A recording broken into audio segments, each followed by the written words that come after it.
चलिए स्टार्ट करते हैं दोस्तों। जैसे आप जानते हैं अनअकैडमी प्लेटफॉर्म के बारे में जानते हैं, इसके बारे में तो आप दोस्तों मेन बात है यूसीएससी याद रखिएगा। कल सुबह यानी 13 जून को सुबह 10 बजे दोस्तों यूसीएससी है।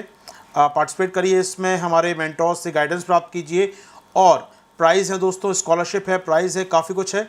सुबह 10 बजे आपको ज्वाइन करना है यूसीएससी, हमारा अनअकैडमी टेस्ट ज्वाइन करना है दोस्तों।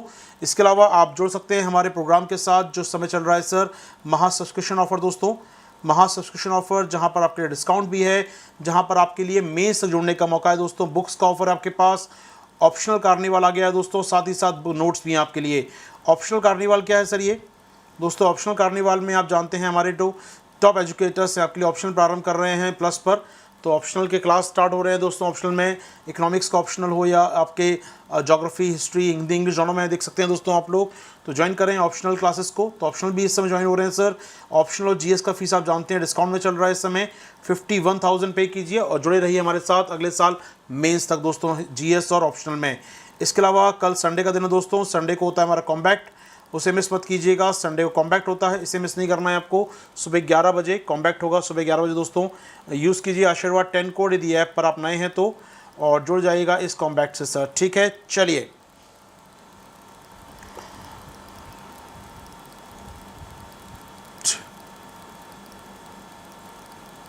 ठीक है दोस्तों, बहुत बढ़िया बहुत बढ़िया। ओके,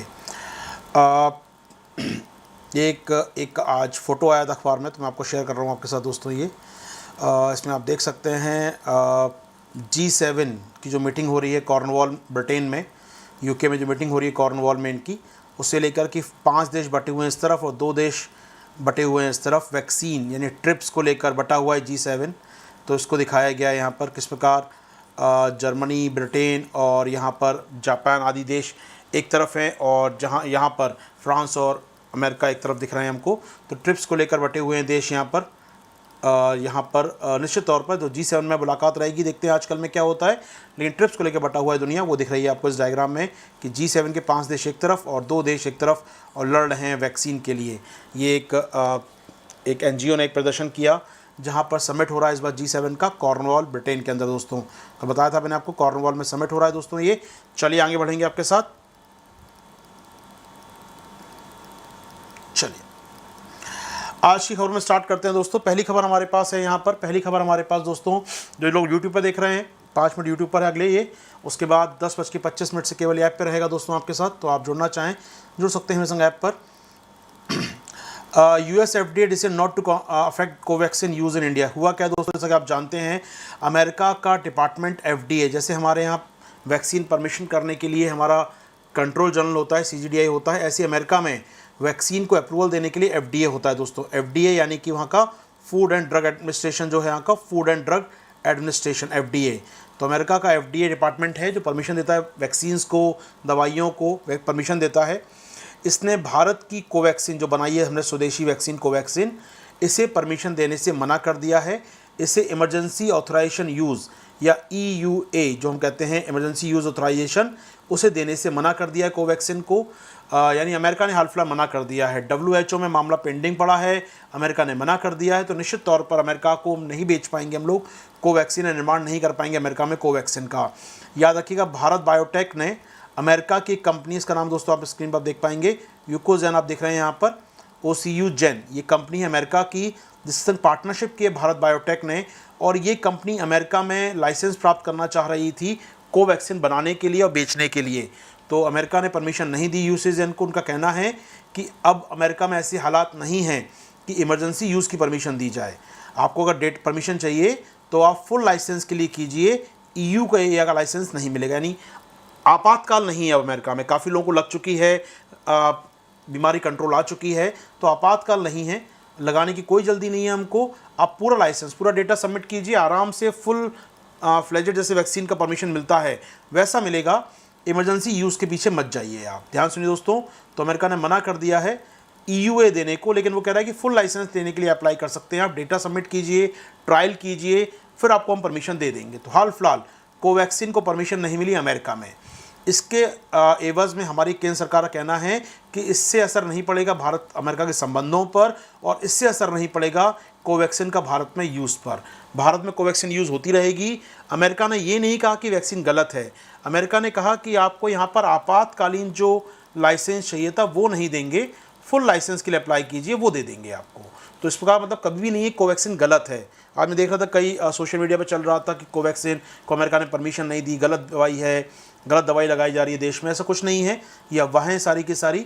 EUA देने से मना किया अमेरिका ने, यानी कि इमरजेंसी यूज़ नहीं चाहिए उसको। भैया या देश में लग गई वैक्सीन सबको वहाँ पर, या लगभग 50% को लग गई, तो उनको जल्दबाजी क्या है?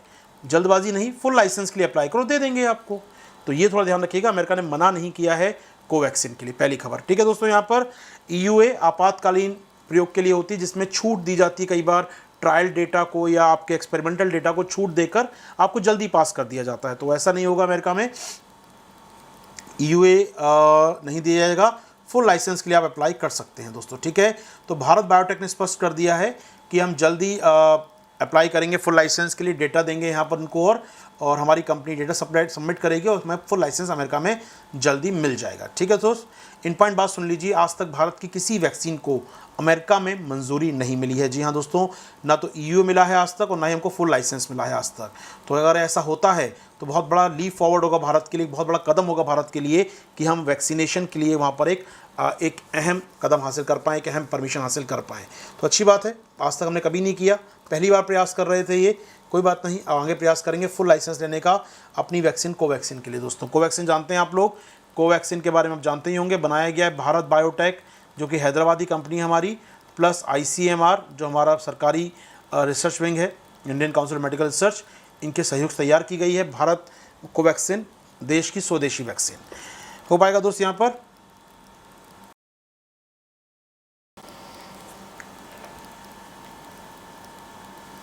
ठीक है सर, चलिए मूव करेंगे दोस्तों नेक्स्ट पार्ट पे।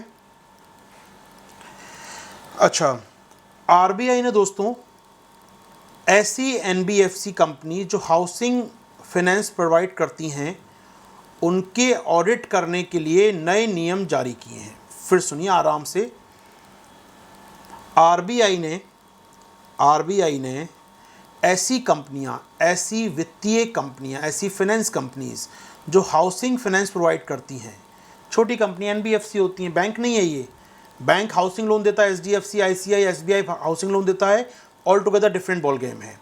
यहाँ पर छोटी छोटी NBFC होती हैं, नॉन बैंकिंग काम करती हैं, कंपनियाँ हैं, वो लोन दे रही हैं आपको, तो बैंक नहीं है, वो कंपनियाँ हैं, वो लोन देती हैं, और यदि हाउसिंग सेक्टर में देती हैं तो उसे हम कहते हैं HFC कंपनियाँ, HFC हाउसिंग फाइनेंस कंपनीज।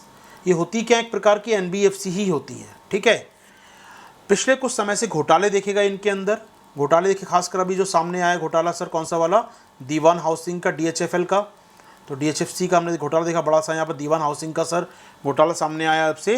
तो RBI ने कहा है भैया सुनो, कौन, HFC तुम लोग सुनो यार, लोन बांटते हो ना हाउसिंग के, बांटो, किसको दे रहे हो, कितना दे रहे हो, कब देना था, कब EMI आना था, कब चुकाया जाना था, उसका तुम ऑडिट करोगे, प्रॉपर ऑडिट करोगे, और उसके मानक मैं बताऊंगा कैसे कैसे इसके ऑडिट होगा, कौन ऑडिटर होगा, कैसे चेक करेंगे, थर्ड पार्टी ऑडिट होगा कि नहीं होगा, यानी ऑडिटिंग के मानक भी मैं बताऊंगा आपको। जी हाँ दोस्तों, तो देश में HFC का ऑडिट करने के लिए RBI ने नया मानक, नए फ्रेमवर्क जारी कर दिए हैं। RBIA बोलते हैं दोस्तों हम उसको, RBIA risk based internal audit के मानक जारी कर दिए हैं। यानी वन लाइन न्यूज़ क्या कही जाएगी, RBI ने हाउसिंग फाइनेंस कंपनीज के लिए RBI का फ्रेमवर्क जारी किया है, फ्रेमवर्क जारी किया है सर, यानी रिस्क बेस्ड इंटरनल ऑडिट के नियम जारी किए हैं, रिस्क बेस्ड इंटरनल ऑडिट के नियम जारी किए हैं। क्या बात समझ में आती है दोस्तों आपको मेरी, यहाँ पर ये खबर समझ में आती है ये क्यों, क्योंकि हाल ही में दीवान हाउसिंग का जो घोटाला हुआ, अब हो क्या रहा है समझिए, बड़ा सिंपल सी बात है यार, हाउसिंग फाइनेंस कंपनीज, ठीक है, बिजनेस कैसे करती हैं ये आपको लोन देती हैं। लोन किसे देती हैं, ये दो प्रकार के लोन देती हैं, घर खरीदने वाले को भी, जो बाय कर रहा है उसे भी, और बिल्डर को भी, जो बना रहा है उसे भी। ठीक है, तो जो बना रहा है उसको भी लोन दे रहे हैं और जो खरीद रहा है उसको भी लोन दे रहे हैं। अब ये पैसा कहाँ से लाते हैं ये लोग, ये पैसा लेके आते हैं SBI से, ये पैसा लेकर आते हैं ICICI से, ये लेकर आते हैं और जो एनबीएफसी काम कर रही हैं, नॉन बैंकिंग कंपनियां काम कर रही हैं, कई बार ये मार्केट से पैसा उठाते हैं उधार पर, कई बार ये अपने बॉन्ड जारी कर देते हैं, बॉन्ड से पैसा उठाते हैं मार्केट से, म्यूचुअल फंड से पैसा लेते हैं, कई लोगों से पैसा लेते हैं लोग। ठीक है, समझ आ रही बात मेरी आपको? यहाँ पर कई जगह पैसे लेते हैं सर यहाँ पर ये।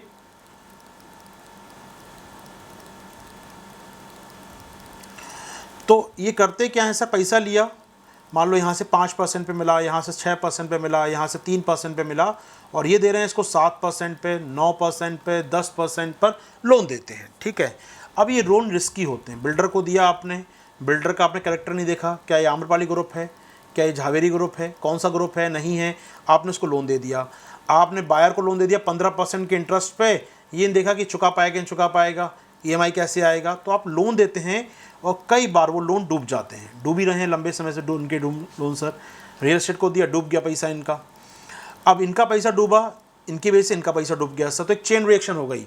और एसबीआई डूबेगा तो यहाँ पर कस्टमर को नुकसान होगा, बॉन्ड डूबेगा मार्केट को नुकसान होगा, यानी हो क्या रहा है, ये पूरी चेन रिएक्शन फैल जाती है। ये डूबेगा तो ये डूबा, ये डूबा तो फिर ये डूबा, ये डूबा तो फिर ये डूबा, तो पूरी मार्केट ख़राब हो जाती है। आरबीआई चाहता है उसके बैंक बचे रहें, लोगों का विश्वास बना रहे, तो जो पैसा दे रहा है आपको, भैया ऑडिट तो करोगे आप, कहाँ किसको दे रहे हो लोन, तो ये अब ऑडिट करेंगे और बताएंगे देश को कि भैया हमने किसको कितना पैसा दिया, पैसा कहाँ से आया और कहाँ गया, जिससे ट्रांसपेरेंसी बने, जिससे पारदर्शिता बने। क्या ये बात समझ में आ गई आपको यहाँ पर? तो हाउसिंग फाइनेंस कंपनी का ऑडिट करना ज़रूरी था, जिसके लिए काम किया जा रहा है। अच्छा बात सुन लो दोस्तों, हाउसिंग फाइनेंस कंपनी जो होती है दोस्तों, हाउसिंग फाइनेंस कंपनी एक प्रकार की एनबीएफसी होती हैं, ये खुद भी एनबीएफसी कहलाती हैं, नॉन बैंकिंग फाइनेंस का, क्योंकि लोन दे रही है ना ये, तो काम तो फाइनेंस देने का कर रही है, तो नॉन बैंकिंग, बैंक का नहीं, बैंक नहीं है ये, है नॉन बैंकिंग, लेकिन लोन देने का काम कर रही है, तो फाइनेंस देने का काम कर रही हैं, तो ये कहलाती है एनबीएफसी। अभी हाल ही में फरवरी, कुछ दिनों पहले ही बात करूँ मैं आपसे, फरवरी 2021 की बात करूँ, आरबीआई ने सभी एनबीएफसी के लिए नियम जारी कर दिए हैं, जो जमा लेती हैं लोगों से उनके लिए, और जो जमा नहीं लेती हैं उनके लिए भी, सब एनबीएफसी के नियम जारी किए हैं कि आपको भी ऑडिट कराना होगा। बहुत डूब रही है एनबीएफसी आजकल। तो सवाल ये उठता है सर, जब ऑलरेडी आरबीआई कह चुका है कि एनबीएफसी को ऑडिट कराना होगा अपना, चाहे आप डिपॉजिट लेते हो, लोगों जमा लेते हो या नहीं लेते हो, आपको कराना ही है, तो फिर अलग से क्यों किया एचएफसी के लिए? ये भी तो एनबीएफसी होती है, इसमें हो जाता काम इनका। नहीं, इनका ऑडिट अलग से करो, तुम अलग से रिपोर्ट जारी करो, बताओ किसको लोन दिया किसको नहीं दिया। ठीक है दोस्तों, क्या बात समझ में आई आपको? यहाँ पर हमने बात की थी एनबीएफसी की, उस क्लास में बताया थे 4 लेवल बताए थे मैंने आपको, 4 लेवल के एनबीएफसी आइडेंटिफाई करेंगे हम लोग देश के अंदर। पुरानी बात होगी, और चर्चा करेंगे उस पर आगे जाकर। हाल फिलहाल तो अब हाउसिंग फाइनेंस कंपनी भी दोस्तों एनबीएफसी ही होती हैं, लेकिन अलग से इनके लिए नियम तैयार किए हैं, अलग से नियम तैयार, अलग से फ्रेमवर्क तैयार किया है। तो पूछ सकता है, हाल में चर्चा में रहा आरबीआईए शब्द जुड़ा है किसके साथ? ऑडिट के साथ। ऑडिट किनका? एनबीएफसी का, और अब हाउसिंग फाइनेंस कंपनीज का। तो आरबीआईए रिस्क बेस इंटरनल ऑडिट। क्या खबर क्लियर हो गई दोस्तों? फटाफट सबको समझ में आई? बताओ नहीं बताओ, सबको समझ में आई कि नहीं आई? सबको समझ आ गई दोस्तों? चलो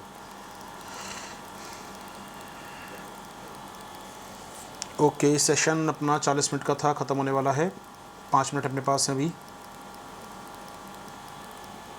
इसके बाद दोस्तों अगला सेशन है अपना, आप तुरंत मैं आपको लिंक शेयर कर दूंगा, या आप जान सकते हैं ऐप के ऊपर। अगला सेशन होगा 10:45 पर। ठीक है, आ जाओ अगली खबर पे आते हैं दोस्तों, अगली खबर पे चलते हैं आपको लेकर।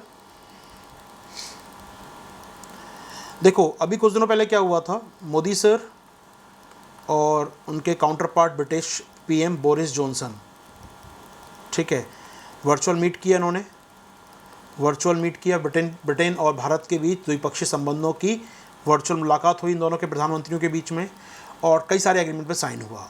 उसमें से एक एग्रीमेंट था सर, कौन सा एग्रीमेंट था बता दूं मैं आपको यहाँ पर, early harvest agreement, HEHA, early harvest agreement. क्या था सर ये? देखिए अर्ली हार्वेस्ट ये है कि ये दोनों देश मुक्त व्यापार करेंगे।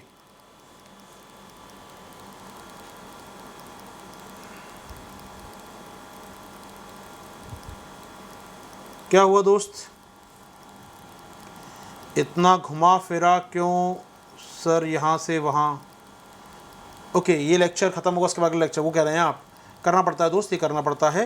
45 मिनट का स्लॉट होता है मेरे पास यहाँ पर, केवल एक 45 मिनट का स्लॉट होता है, मुझे इसको अपडेट करना ही पड़ेगा, ठीक है ना। मैं बाय डिफ़ॉल्ट सेटिंग कर रखी है 45 मिनट का लेक्चर मैक्सिमम, तो उसमें मैं कुछ नहीं कर सकता, एक आध महीने लग गया बदलने में मुझे, तो 45 मिनट का लेक्चर मैक्सिमम हो सकता है मेरा इसके ऊपर, ठीक है। सुन लीजिए केयरफुली सुन लीजिए। तो भारत और ब्रिटेन ने अर्ली हार्वेस्ट एग्रीमेंट साइन किया। क्लिक करके अगले पे जाना है, करना क्या, वैसे मिल जाएंगे हम लोग, कोई विज्ञापन थोड़ी करना है हमको अगले में जाकर। EHA की बात कर रहा हूँ दोस्तों, अर्ली हार्वेस्ट एग्रीमेंट हुआ सर। इसमें कहा गया है कि आने वाले दिनों में फ्री ट्रेड एरिया साइन किया जाएगा। उसके पहले तैयारी के रूप में एक प्री प्लानिंग या प्री प्रिपरेशन कह सकते हैं अपने आप में, तो ये प्रिपरेशन है किसकी, फ्री ट्रेड एग्रीमेंट होगा साइन आने वाले दिनों में। तब तक हम क्या कर लेते हैं, एक अर्ली हार्वेस्ट यानी कुछ चीज़ों पर टैक्स कम करके या ज़ीरो करके हम लोग कुछ चीज़ों पर मुक्त व्यापार चालू कर लेते हैं, जिससे थोड़ा ये आइटम हो जाएंगे, धीरे धीरे बढ़ाते जाएंगे और मुक्त व्यापार अपने आप हो जाएगा, फ्री ट्रेड अपने आप हो जाएगा। तो कॉन्सेप्ट दोस्तों बहुत सिंपल सा है, फ्री ट्रेड एग्रीमेंट को हमें करना है, उसके लिए अर्ली हार्वेस्ट प्रोग्राम ने साइन किया था। अब इसी कड़ी में नाम आ रहा है दोस्तों, ब्रिटेन चाहता है कि स्कॉच विस्की जो आती है उस पर टैरिफ कम करे भारत, भारत तैयार हो गया, रेडी हो गया इस काम के लिए कि ब्रिटिश स्कॉच विस्की जो आती है उस पर हम लोग क्या करेंगे, टैरिफ कम कर देंगे, प्रशुल्क कम कर देंगे। और दोनों देश डेटा पर्याप्त व्यापार समझौता, जी हाँ डेटा पर्याप्त व्यापार समझौता पर हस्ताक्षर करेंगे। डेटा की सिक्योरिटी, क्योंकि ब्रिटेन में डेटा की सिक्योरिटी के अच्छे कानून है, भारत में नहीं है, तो भारत वादा करेगा ब्रिटेन से कि यदि आप हमें डेटा भेजते हैं, आप आउटसोर्सिंग करते हैं बिजनेस को, कुछ व्यापार को आगे बढ़ाते हैं, आपके सर्विस सेक्टर हमको मिलता है, आउटसोर्सिंग आपका बिजनेस हमको मिलता है, तो हम क्या करेंगे दोस्तों, हम लोग यहाँ पर जो डेटा प्रोटेक्शन है वो आपको लागू करेंगे आपके पर्सनल डेटा के ऊपर। यानी कि ब्रिटिश लोगों का डेटा भारत में अगर स्टोर होता है तो वो सुरक्षित रखा जाएगा, वो किसी प्रकार से लीक नहीं होगा, जैसा कि ब्रिटेन में कानून है उनके यहाँ, वैसी सुरक्षा हम भी देंगे आपको। यानी अल्टीमेटली दोस्तों बात यहाँ पर समझ में आनी चाहिए आपको। क्या क्लियर है दोस्तों, ये India UK data adequacy agreement क्या है ये, जिसके तहत ब्रिटिश डेटा को भारत में भी उतनी सुरक्षा मिलेगी इतनी कि इनको ब्रिटेन में मिलती है। भले ही भारत के लोगों को सुरक्षा ना मिले, आशीर्वाद का डेटा पड़ा है कोविन के ऊपर, कोई सिक्योरिटी कोई माप नहीं है उसका, कहाँ चला जाए क्या लीक हो जाए मालूम नहीं मुझे, लेकिन ब्रिटिश लोगों का डेटा भारत में अगर आ गया तो सरकार उसको पूरा प्रोटेक्शन देगी चाहे कुछ हो जाए। क्लियर है यहाँ पर। तो ये एक एग्रीमेंट हो रहा है, उम्मीद कर रहे हैं। याद रखिए वर्चुअल मीटिंग हुई थी जिसमें ये ट्रेड पार्टनर्स को बढ़ाने की बात की गई थी। अर्ली हार्वेस्ट, ये पूछ सकता है एग्जाम में, फिर बोल रहा हूँ मैं, अभी भारत ने किस देश के साथ अर्ली हार्वेस्ट एग्रीमेंट साइन किया है, यूके के साथ। ऐसे क्वेश्चन पीटी में 3 साल से आ रहे हैं, बायलैटरल नाम दे के पूछता है किससे साइन किया है। 3 सालों में 3 क्वेश्चन दोस्तों आ चुके हैं, फिर आ सकता है अर्ली हार्वेस्ट एग्रीमेंट, हिंदी में लिखिए अर्ली हार्वेस्ट, दो राय नहीं है, अर्ली हार्वेस्ट एग्रीमेंट, ठीक है ना, सुन लो आराम से, ठीक है। और साथ में होगा डेटा एडिक्वेसी एग्रीमेंट, तो ये फाइनलाइज हो गया, बहुत जल्दी साइन हो जाएगा, स्कॉच विस्की और डेटा एडिक्वेसी प्रोग्राम पर साइन हो जाएगा इसके बाद। और कहीं ना कहीं उम्मीद कर रहे हैं कि 2030 तक शायद हम लोग मुक्त व्यापार समझौते पर चालू कर पाएँ और 2030 तक भारत और ब्रिटेन का जो व्यापार चल रहा है इस समय वो डबल हो पाए, निगोशिएट कर डबल कर पाएँ। जो वर्तमान में भारत ब्रिटेन का ट्रेड होता है उससे हम लोग डबल कर पाएंगे आने वाले कुछ दिनों में दोस्तों। क्या ये बात समझ में आ गई आपको यहाँ पर? क्या ये खबर क्लियर हो गई दोस्तों? क्लियर हो गई है तो फटाफट स्विच कीजिए सेकंड पॉइंट पर या सेकंड न्यूज़ वाले अपने पार्ट पर। मैं आपको क्लिक कर रहा हूँ, वहाँ ले जा रहा हूँ मैं आपको।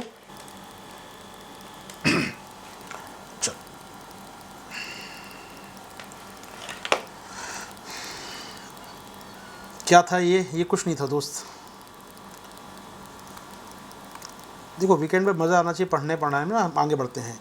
अगली स्कीम दोस्तों, अगला न्यूज़ हमारे पास है एक योजना। जी हाँ, इस योजना का नाम सुना होगा आप लोगों ने, सब मिशन ऑन एग्रीकल्चर मैकेनाइजेशन। इसका नाम सुना है दोस्तों, कृषि मशीनीकरण पर उपमिशन। बहुत पढ़ा है इकोनॉमिक्स मैंने कृषि आपको, इकोनॉमिक बात मैं नहीं छोड़ूंगा, अच्छा भी सेंसिटिव इशू ना, थोड़ा सा नाराज़ चल रहे हैं मैं जानता हूँ, कुछ लोग नाराज़, काफ़ी लोग नाराज़ चल रहे हैं इकोनॉमिक्स ना होने से।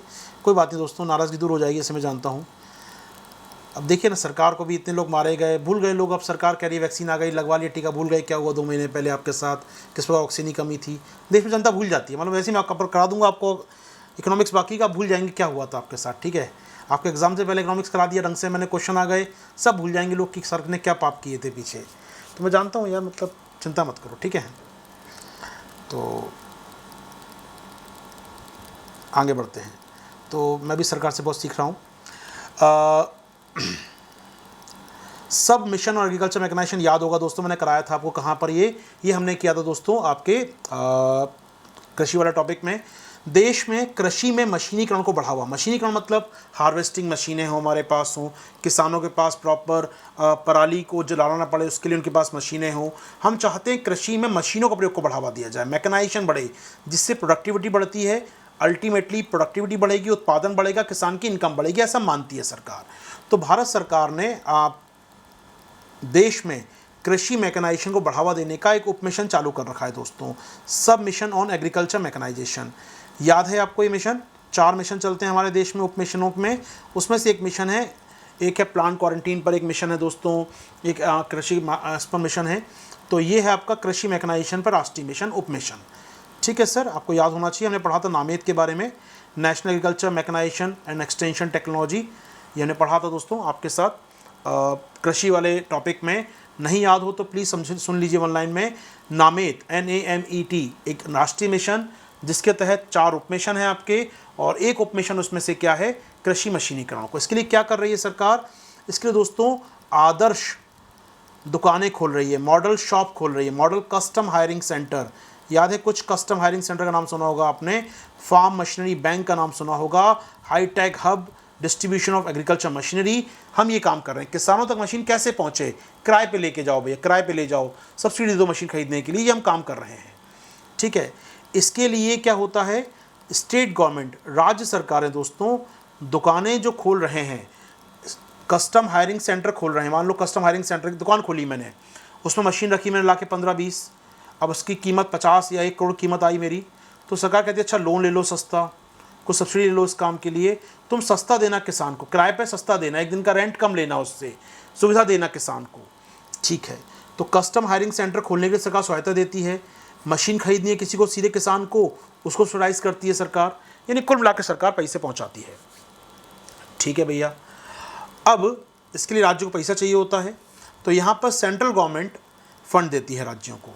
तो यहाँ पर एक डेटा हमारे पास आया है, अगर हम बात करें तो वर्तमान इस वित्तीय वर्ष में 11 राज्यों को 138 करोड़ रुपये दिए गए हैं। वो कोई बड़ी बात नहीं है सर, किसको कितना दिया मुझे क्या करना, छोड़ दो, हमारे काम का नहीं है। हमारे काम का दोस्तों यहाँ पर है कि ये स्कीम, मैं बोल चुका हूँ, कृषि में सवाल बनता ही है, सब मिशन और एग्रीकल्चर मैकेनाइजेशन याद होना चाहिए दोस्तों आपको। यहाँ पर बातें ये उम्मीद कर रहा हूँ याद हैं सब चीज़ें, सब मिशन ऑन एग्रीकल्चर मैकेनाइजेशन, ठीक है। चलिए दोस्तों आगे बढ़ते हैं।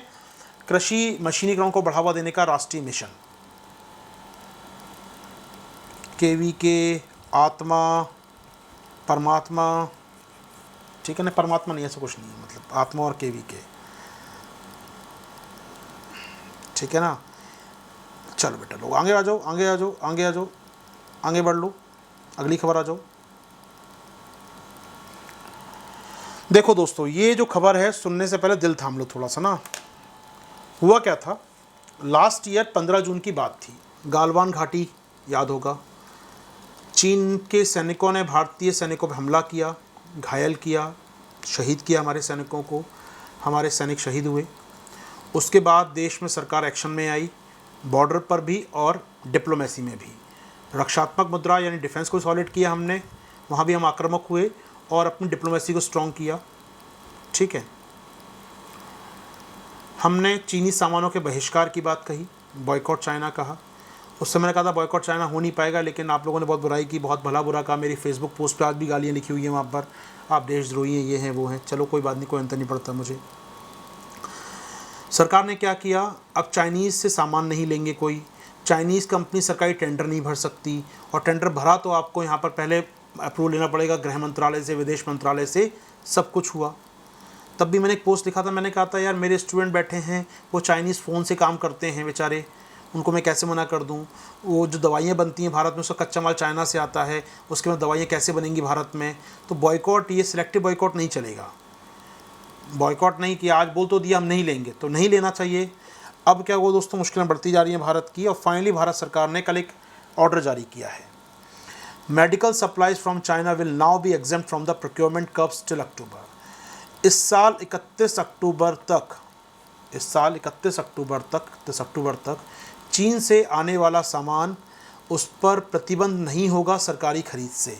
यानी सरकारी खरीद में चाइनीज़ कंपनियां कॉन्ट्रैक्ट भर सकेंगी और उनसे मेडिकल सप्लाईज मंगाई जा सकेगी। प्राइवेट तो मंगा रहे थे, प्राइवेट समस्या नहीं थी, निजी सरकारी नहीं कर पा रहे थे अब तक। तो प्रोक्योरमेंट रिस्ट्रिक्शन जो लगा था चाइनीज़ कंपनियों के ऊपर, वो हटा दिया गया है दोस्तों। हमने यहाँ पर लास्ट ईयर हम सब जानते हैं किस प्रकार बैन लगाया गया था, और सरकार ने कोई एक्सप्लेनेशन भी नहीं दिया है कि ऐसा क्यों किया है।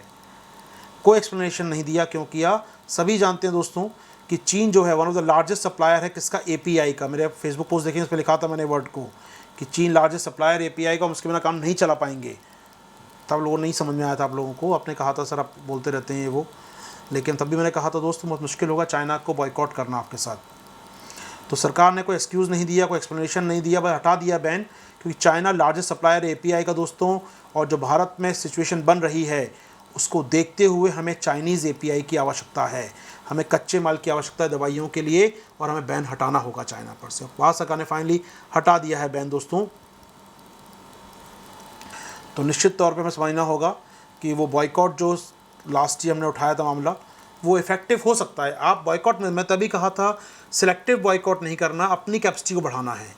आप बॉयकॉट मत करिए, आप चाइना बैन मत लगाइए, आप अपनी क्षमता बढ़ाइए। और वो आज भी स्टैंड हम लोग कर पाएंगे उस जगह पर। अपनी क्षमता बढ़ाई होती है एक साल में हमने अगर, तो शायद खरीदना ना पड़ता चाइना से। अपनी क्षमता हमने बढ़ाई नहीं है, हमारे यहाँ एपीआई पे ध्यान नहीं दिया गया। हालांकि पीआईएल स्कीम लेकर आई है सरकार एपीआई बनाने के लिए, लेकिन बहुत इफेक्टिव नहीं हो रही है अभी भी ये। तो हमें और काम करना होगा, और इंसेंटिव देने होंगे, और छूट देनी होगी यहाँ पर, तभी ये काम हो पाएगा। वरना चाइनीज़ बाइकआउट तो आपको याद होगा आज से एक साल पहले तब कहा था सरकार ने, तभी मैंने कहा था नहीं पॉसिबल है, हो ही नहीं सकता। आप चाइना को साइडलाइन कर ही नहीं सकते, चाइना को कोई साइडलाइन नहीं कर सकता। अमेरिका के ट्रंप राष्ट्रपति हो गए, वो भी जानते थे चाइना को साइडलाइन वो नहीं कर सकते। व्यापार तब भी करते, लड़ाई कितनी भी करें, वर्बल अटैक कुछ भी करें चाइना को, भले वो चाइनीज़ कोरोना वैक्सीन को चाइनीज़ वायरस कहें, उसके बाद भी व्यापार करना उनकी मजबूरी थी। तो हम तो बॉयकॉट बिल्कुल नहीं कर सकते, हमारा तो बस लार्जेस्ट ट्रेड पार्टनर है वो। तो समझना होगा दोस्तों यहाँ पर।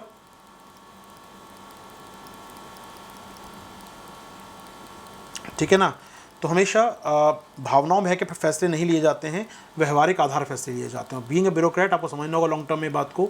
कई बार आपको समझ में नहीं आती हैं बातें, आप विवाद करते हैं ऐसा वैसा। समझेंगे लॉन्ग टर्म में मुद्दों को आप, तो समझ में आएगा मुश्किलें होती हैं। सरकार ने उस समय आदेश जारी कर दिया कि एफडीआई नहीं मंगाएंगे चाइना से, प्रोक्योरमेंट नहीं मंगाएंगे चाइना से, सामान नहीं लेंगे चाइना से। अल्टीमेटली के करके सब हट गया, एफडीआई भी आ रहा है, प्रोक्योरमेंट भी हट गया। अमेरिका ने टिकटॉक बैन हटा दिया उस पर से, हमें भी हटाना पड़ेगा आगे पीछे। तो कब तक आप उस पर लगा के रखेंगे चीज़ों पर, आपको मुश्किलें बढ़ सकती हैं।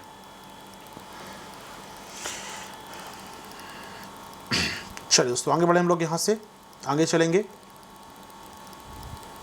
भूल गए भारतीय, भूल जाते हैं, हमारे देश में भूल जाते हैं। अब हिंदी चीनी भाई फिर से हो जाएगा अभी 6 महीने बाद। और शॉर्ट टर्म मेमोरी लॉस है भारतीयों का यार, बहुत शॉर्ट टर्म मेमोरी लॉस है।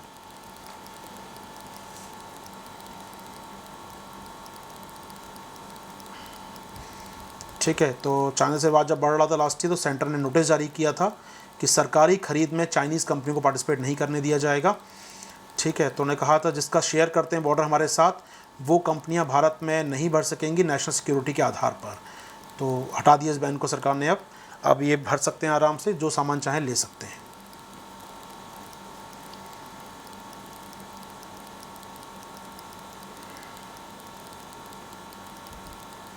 चलिए, देश का विदेशी मुद्रा भंडार भैया पार कर गया है 600 अरब के पार। 6 शतकीय हो गया हमारा विदेशी मुद्रा भंडार, 600 क्रॉस कर गया है दोस्तों। 4 जून को जो वीक ख़त्म हुआ, हमारा विदेशी मुद्रा भंडार कितना हो गया है, लगभग 605 अरब डॉलर का। बधाई हो देशवासियों, इतना बड़ा भंडार लेके बैठे हो यार। देश में पैसे की कमी है, भंडार के ऊपर हम बैठे हुए हैं। फॉरेक्स में बेटा क्या क्या होता है विदेशी मुद्रा भंडार, बात कर लें एक बार। हमने जब बात की थी 500 हुआ, तब बात की थी कुछ महीने पहले आज से, तब मैंने कराया था आपको 365 में इस टॉपिक पर। फॉरेक्स 500 बिलियन डॉलर हुआ था तब, अब 600 हो गया। तो 600 की बात कर ले दोस्तों। क्या क्या आता है विदेशी मुद्रा भंडार में, 4 चीज़ें याद हैं दोस्तों आपको। ये क्या क्या आती हैं 4 चीज़ें। फॉरेन करेंसी एसेट्स, यानी विदेशी मुद्रा परिसंपत्तियाँ। विदेशी मुद्रा परिसंपत्तियाँ डॉलर, येन, युआन और क्या पाउंड, यूरो, जो भी रखा है विदेशी मुद्रा हमारे पास, जो करेंसी फॉर्म में, बॉन्ड फॉर्म में बताता हूँ, सुन लीजिए। तो एफसीएस में आती हैं, गोल्ड आता है आरबीआई के पास, जो गोल्ड रखा है सर वो आता है इसमें। आरबीआई के पास, ये भी आरबीआई के पास होता है, आरबीआई के पास जो आईएमएफ द्वारा जारी किए गए स्पेशल ड्राइंग राइट्स, विशेष आहरण अधिकार, स्पेशल ड्राइंग राइट्स एसडीआर रखे हैं, विशेष आहरण अधिकार रखे हैं, जो आईएमएफ की करेंसी मानी जाती है, वो जोड़ लेते हैं। प्लस आईएमएफ की मेंबरशिप हासिल करने के लिए जो हमने ट्रांश वहाँ सबमिट किया है लगभग 16-20 मिलियन डॉलर का, वो भी इसमें शामिल होता है। तो ये तीनों बहुत छोटी राशि होती हैं, बहुत ही छोटी राशि, नेग्लिजिबल होती हैं तुलनात्मक रूप से इसके। सबसे ज़्यादा एफसीए होता है दोस्तों, डेटा एक बार देख भी लीजिए आप लोग यहाँ पर। तो जो हमारा अभी जो बिलियन है सर यहाँ पर,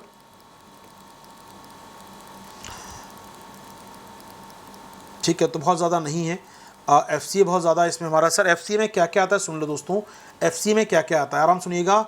एफसीए विदेशी मुद्रा परिसंपत्तियों में क्या क्या आता है, कोट अनकोट नोट कर लीजिए कहीं भी कॉपी में। मल्टी करेंसी एसेट्स, इसमें सर जो हमारे पास विदेशी मुद्रा परिसंपत्तियां हैं, कई मुद्राओं में, डॉलर, येन, युआन, पाउंड, यूरो या फिर अन्य करेंसियां जो हैं। अब इसमें क्या क्या होता है, भारत सरकार ने विदेशी सरकारों के बॉन्ड खरीद रखे हैं। अब समझो, जैसे निर्मला जी आजकल जारी कर रही हैं गवर्नमेंट सिक्योरिटीज़, आरबीआई खरीद रहा है, हमारा लोग खरीद रहे हैं, ऐसी अमेरिका के बैंक ने जारी किए होंगे, अमेरिकी सरकार ने जारी किए होंगे गवर्नमेंट बॉन्ड, उसको खरीद के रख लिया, हमने दबा के रख लिया। तो वो जो सिक्योरिटीज़, अमेरिकन सिक्योरिटीज़, अमेरिका की security, Chinese security, Japan securities, वो खरीद के रखा है, हमने डॉलर दिए होंगे उसके बदले में। अब जब चाहें कैश करा लेंगे उसको हम लोग, तो इन्वेस्टमेंट कर रखा है, इन्वेस्टमेंट कहलाएगा ना, ये हमारा निवेश है ना, ये तो किसमें, अन्य सरकारी प्रतिभूतियों में, अन्य गवर्नमेंट सिक्योरिटीज़ में। Deposit with other central banks, हमने आरबीआई ने फेडरल बैंक में अकाउंट खोला, अमेरिका के सेंट्रल बैंक में अकाउंट खोला हुआ है, चाइना के सेंट्रल बैंक में अकाउंट खोला हुआ है, यूरोप के ईसीबी, यूरोपियन सेंट्रल बैंक में अकाउंट खोला है हमने। जैसे आरबीआई देश का बैंक है, ऐसे सब देशों के अपने अपने सेंट्रल बैंक हैं, वहाँ अकाउंट खोल के कुछ जमा कर दिया पैसा हमने, डॉलर जमा कर दिए, करेंसी जमा कर दी, तो वो क्या कहलाएगा, अदर केंद्रीय बैंकों में जमा हमारी। तो इन्वेस्टमेंट भी है, डिपॉजिट भी है सर। और क्या बेटा सुन लो ध्यान से, बैंक ऑफ इंटरनेशनल सेटलमेंट, अंतर्राष्ट्रीय जो भुगतान बैंक होते हैं, कई सेंट्रल बैंक होते हैं, कई बैंक ऐसे भी होते हैं कि अच्छा आपका पैसा इनको देना, इनका पैसा आपको देना, सेटलमेंट मैं कर देता हूँ। सेटलमेंट बैंक होते हैं, इंडिया में भी होते हैं हमारे पास सेटलमेंट बैंक। सेटलमेंट बैंक क्या होते हैं, वैसे ही मान लो कनाडा ने भारत को व्यापार किया, कनाडा से भारत को देने हैं 10 बिलियन डॉलर, कनाडा से भारत को आने हैं, ठीक है, ये कनाडा है, ये इंडिया है, इंडिया को देने 15 बिलियन। तो एक यहाँ बैंक है BIS, एक काम करो, तुम 10 और तुम 15 सेटल करना है ना, ठीक है, इंडिया तुम 5 मुझे दे दो, मैं कनाडा को दे दूँगा, 10 नहीं आएगा तुम्हारे पास, सेटल हो गया मामला। तो बैंक ऑफ इंटरनेशनल सेटलमेंट ये भी हो सकता है सर, कई बैंक काम करते हैं इस प्रकार का। तो उनके पास कुछ जमा है आपका पैसा, या फिर डिपॉजिट है आपका दुनिया के अन्य वाणिज्यिक बैंकों में। एक तो दुनिया के केंद्रीय बैंक हैं, चाइना का सेंट्रल बैंक, यूरोप का सेंट्रल बैंक, लेकिन यूरोप का सेंट्रल बैंक के अलावा फ्रांस का अपना बैंक है कोई, या फ्रांस का कोई कमर्शियल बैंक है, अमेरिका का फेडरल बैंक है, लेकिन अमेरिका में एक सिटी एक्सप्रेस भी है, अमेरिकन एक्सप्रेस भी है, सिटी बैंक है अमेरिका का, वहाँ जमा कर रखा है। तो वहाँ के कमर्शियल बैंकों में आपने जो जमा कर रखी है राशि, वो क्या कहलाएगी, वो भी कहलाएगी। जैसे आपको याद होगा केयर्न का मामला, जब मैं पढ़ा रहा था आपको केयर्न का मामला, तो उन्होंने कहा था एयर इंडिया का जो अकाउंट है कहाँ पर, अमेरिका के बैंकों में, उसे सीज कर दिया जाए। केयर्न ने अपील की थी एयर इंडिया के अकाउंट के लिए। कोई बात यहाँ लागू होती है, भारत सरकार का कोई अकाउंट खुला है मान लीजिए, उसको केयर्न कहती है अकाउंट को सीज कर दो। तो हमारा अकाउंट खुले होते हैं, अन्य बैंकों पैसे जमा है, पैसा रखा हुआ है हमारा वहाँ पर। तो ये होता है दोस्तों, ये क्या कहलाते हैं, अदर सेंट्रल बैंक और अदर ओवरसीज बैंक। समझ में आ रहा है दोस्तों। पूछ सकता है 600 बिलियन पे मौके पर कि एफसीए में क्या क्या आता है। एफसीए में निवेश आता है दोस्तों, जो निवेश इन्वेस्टमेंट कहाँ कर रखा है आपने, अन्य देशों की गवर्नमेंट सिक्योरिटीज़ में, अन्य देशों में आपने जमा कर रखी है कहाँ पर, उनके सेंट्रल बैंक में और उनके कमर्शियल बैंक में, या कुछ जमा कर रखा है आपने BIS के पास, बैंक ऑफ इंटरनेशनल सेटलमेंट होते हैं, इनके पास जमा कर रखा है आपने पैसा। तो ये सब मिलाकर बनता है। और आरबीआई ने दबा के रखे कुछ डॉलर वॉलर रखे अपने पास, वो भी शामिल होगा, लिखा नहीं है इसमें, लेकिन वो भी आएगा इसके अंदर। तो यहाँ पर मल्टी करेंसी एसेट्स क्या होती हैं सर, जो आरबीआई के पास डॉलर रखा हुआ है सीधा, या येन रखा है, युआन रखा है, या फिर यूरो रखा है, पाउंड रखा है, आरबीआई के पास रखा भी तो होगा स्टॉक में ना अपने, कुछ तिजोरी में भर के उसने, वो भी आएगा सर इसके अंदर। तो कैश भी आएगा डिपॉजिट भी, इन्वेस्टमेंट भी। समझ में आया दोस्तों एफसी में क्या क्या आता है? एफसी में क्या क्या आता है? मुख्यतः एफसी में दोस्तों ये जी सेक बहुत ज़्यादा होती हैं, ये बहुत होती हैं आमतौर पर। एफसी का लगभग 80% जी सेक ही होती हैं, दो राय नहीं है इसमें। फिर कैश होता है आरबीआई के पास, काफ़ी सारा कैश होता है आरबीआई के पास।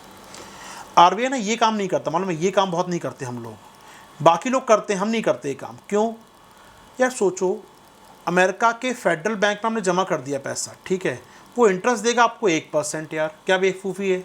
मैं आपको डॉलर भी जमा करूँ अकाउंट में, ब्याज मिलेगा 1%। उससे बढ़िया आरबीआई क्या करेगा ना, इसको जाके वहाँ जमा करेगा जहाँ उसको ब्याज मिलता हो। तो कोई ब्याज आपको ज़्यादा देता नहीं है, तो दुनिया में आपको बहुत ज़्यादा ब्याज मिलता नहीं, तो अब ये जमा नहीं करते। क्यों ना निवेश किया जाए ना इसको।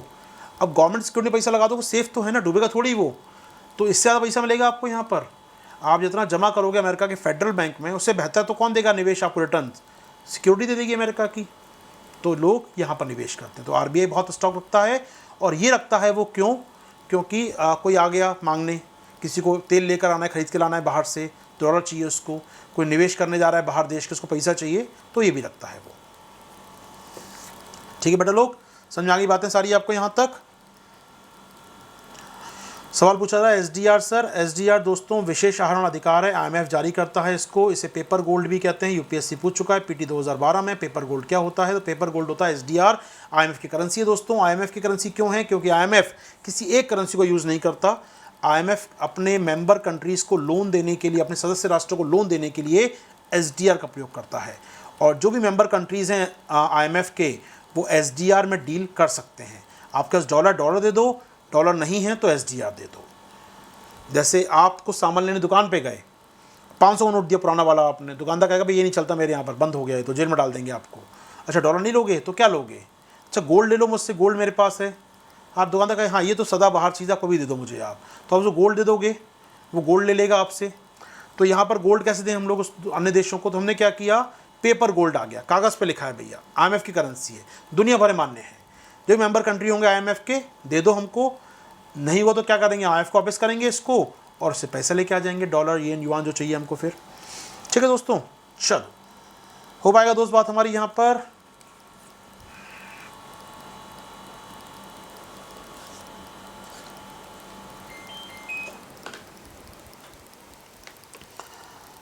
अच्छा आगे बढ़ते हैं दोस्तों, आगे चलेंगे आपके साथ। अच्छा एक लाइन और सुन लीजिए, एक रिपोर्ट आती है दोस्तों, इको रैप, ये हर साल आती है, कोई नई बात नहीं है। स्टेट बैंक जो हमारा एसबीआई है ना, ये जारी करता है। एसबीआई की इकोनॉमिक रिसर्च डिपार्टमेंट है, एसबीआई के पास भी एक अनुसंधान संस्थान है, आर्थिक अनुसंधान संस्थान या इकोनॉमिक रिसर्च डिपार्टमेंट है उसका सर, किसका? एसबीआई का। उसकी रिपोर्ट आती है, हर साल आती है, इको रैप से कोई नई बात नहीं है। इनने कहा भैया पिछले कुछ सालों में ना, पिछले साल इंडिया में एफआईआई, रिकॉर्ड तोड़ एफआईआई आया है। याद आया कुछ आपको? नहीं याद आएगा, मैं अभी कैसे याद आएगा बताता हूँ मैं आपको। तो इनका मानना है कि एफआईआई रिकॉर्ड तोड़ आया है, इसके कारण हमारे यहाँ पर क्या हुआ है सर, बहुत ज़्यादा पैसा हो गया है सर। ठीक है, एफआईआई क्यों आया दोस्तों, याद है कुछ आपको?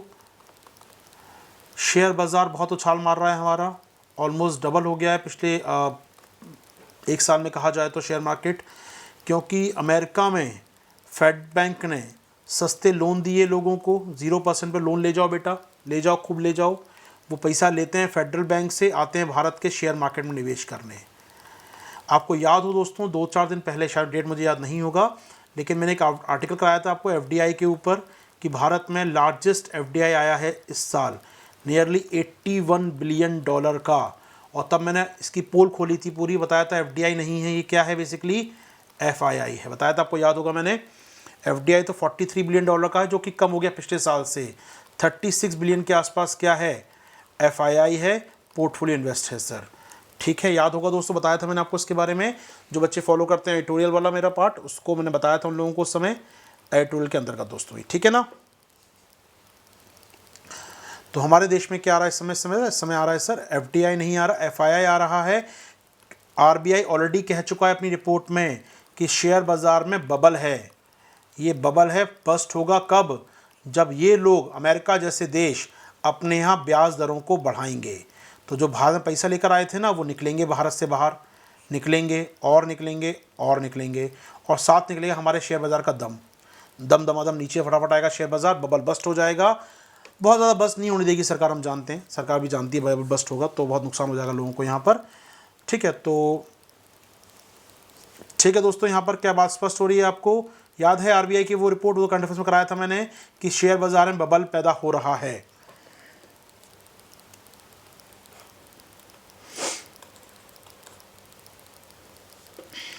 तो याद रखना, इको रैप आपके काम का पीटी में 1 पॉइंट। इको रैप कौन जारी करता है? एसबीआई की इकोनॉमिक रिसर्च डिपार्टमेंट।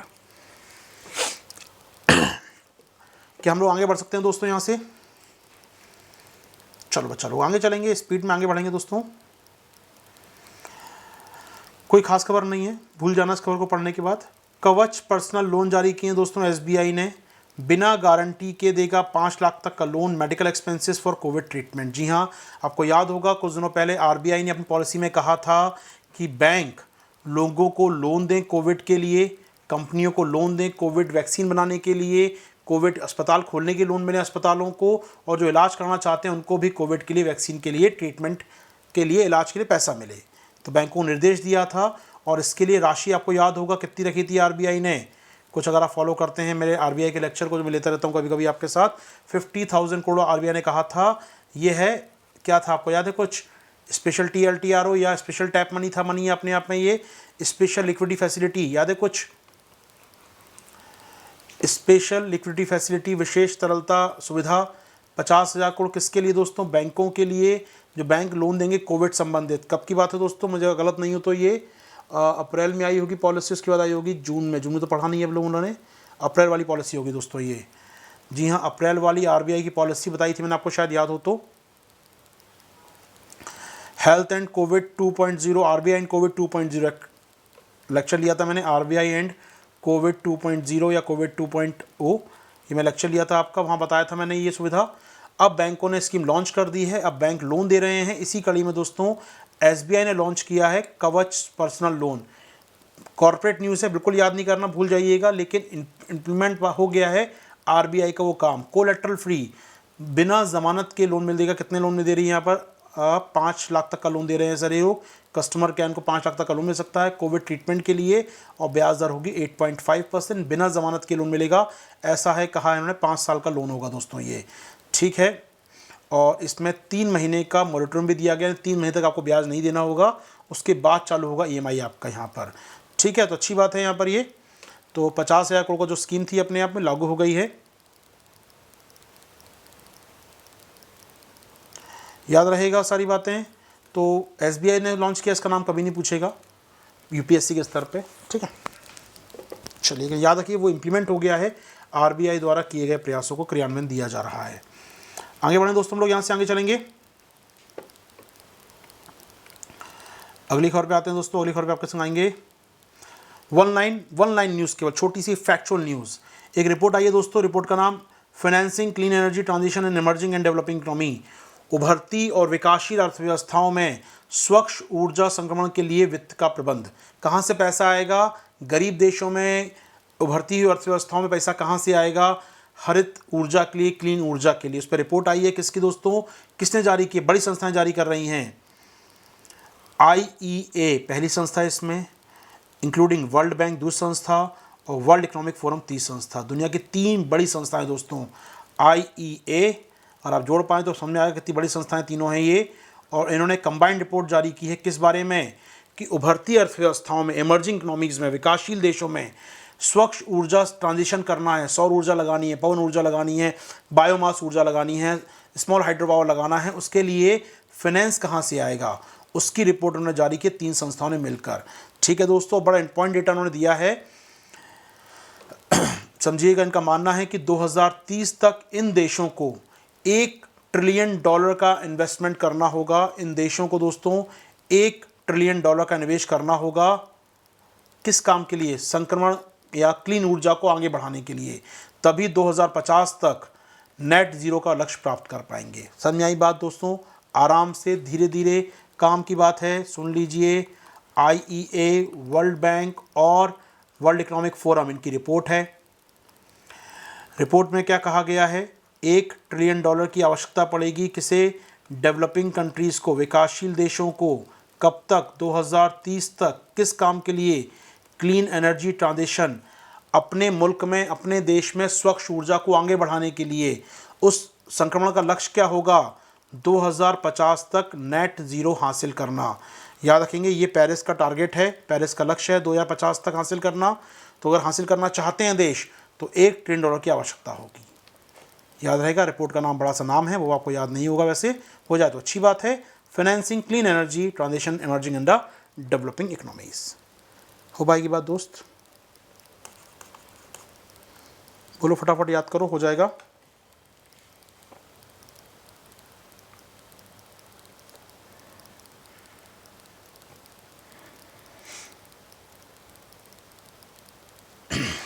ठीक है, अगली खबर दोस्तों, अगली खबर G7 का मीट होने वाला है दोस्तों।